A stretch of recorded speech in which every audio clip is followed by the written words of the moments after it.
Dootha media, power of news. నమస్తే, welcome to Dootha media. నేను power. కేంద్ర ప్రభుత్వం సామాన్య ప్రజలకు శుభవార్త తెచ్చింది. వస్తు సేవల పన్ను అంటే జీఎస్టీ రేట్లను సరళీకరించేందుకు ఒక ముఖ్యమైన నిర్ణయం తీసుకుంది. తాజాగా జరిగిన గ్రూప్ ఆఫ్ మినిస్టర్ సమావేశంలో ఈ విషయంపై కీలక చర్చలు జరిగాయి. ఈ సమావేశం బీహార్ డిప్యూటీ సీఎం సామ్రాట్ చౌదరి నేతృత్వంలో జరిగింది. ఉత్తరప్రదేశ్, రాజస్థాన్, పశ్చిమ బెంగాల్, కర్ణాటక, కేరళ రాష్ట్రాల నుంచి ఆర్థిక, ఆరోగ్య, రెవెన్యూ మంత్రులు ఈ సమావేశంలో పాల్గొన్నారు. ప్రస్తుతం జీఎస్టీలో 4 స్లాబులు 5%, 12%, 18%, 28% ఉన్నాయి. కానీ ఇప్పుడు ఈ 4 స్లాబులను 2 స్లాబులకు తగ్గించాలని కేంద్రం ప్రతిపాదించింది. ఈ ప్రతిపాదనను రాష్ట్రాలు కూడా సమ్మతించాయి.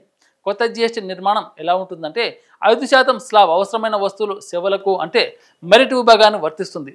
18% స్లాబ్ సాధారణ వస్తువులు, సేవలకు ఉంటుంది.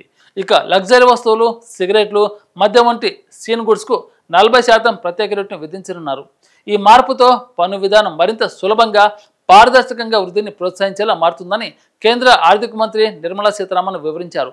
ఈ సంస్కరణలు సామాన్య ప్రజలు, రైతులు, మధ్యతరగతి వారు, చిన్న వ్యాపారాలు చేసే వారికి ఊరటం కలిగిస్తాయని ఆమె చెప్పారు.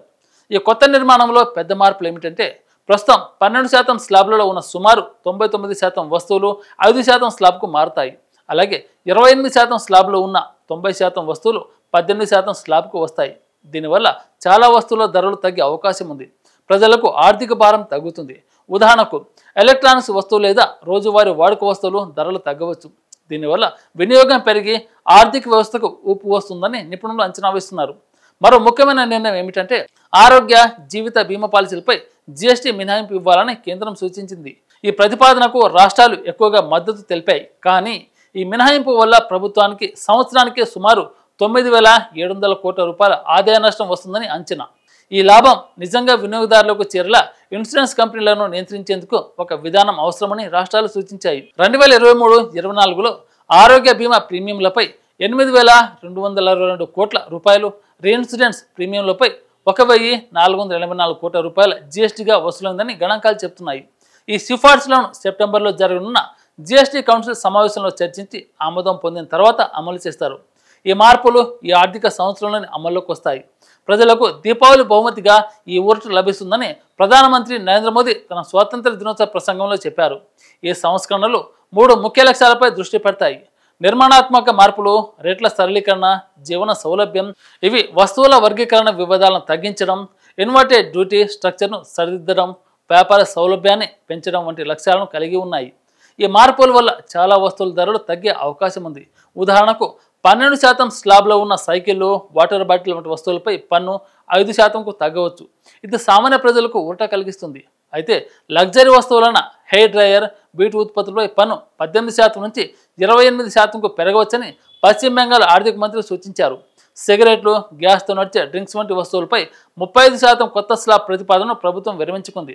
బదులుగా 40% ప్రత్యేక రేటును కొనసాగించనుంది. అయితే పెట్రోల్, డీజిల్ వంటి పెట్రోలియం ఉత్పత్తులను జీఎస్టీ పరిధిలోకి తీసుకురావాలనే డిమాండ్ సామాన్య ప్రజల నుంచి ఉంది. ఇది జరిగితే ఇంధన ధరలు తగ్గే అవకాశం ఉంది. కానీ రాష్ట్రాలు ఆదాయ నష్టం భయంతో దీన్ని వ్యతిరేకిస్తున్నాయి. రాష్ట్రాలు, కేంద్రం కలిసి ఈ అంశంపై ఏకాభిప్రాయానికి రావాల్సి ఉంది. ఎందుకంటే జీఎస్టీ కౌన్సిల్లో నిర్ణయాలు 3/2 మెజారిటీతో తీసుకోవాలి.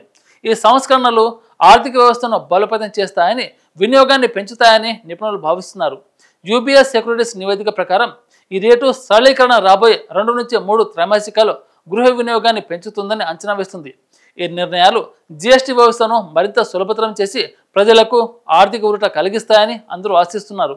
రానున్న జీఎస్టీ కౌన్సిల్ సమావేశంలో ఈ సిఫార్సులు ఆమోదం పొందితే ఈ దీపావళి ప్రజలకు ఒక పెద్ద బహుమతిగా ఈ సంస్కరణలు అమల్లోకి వస్తాయి. For more update keep watching Dootha media.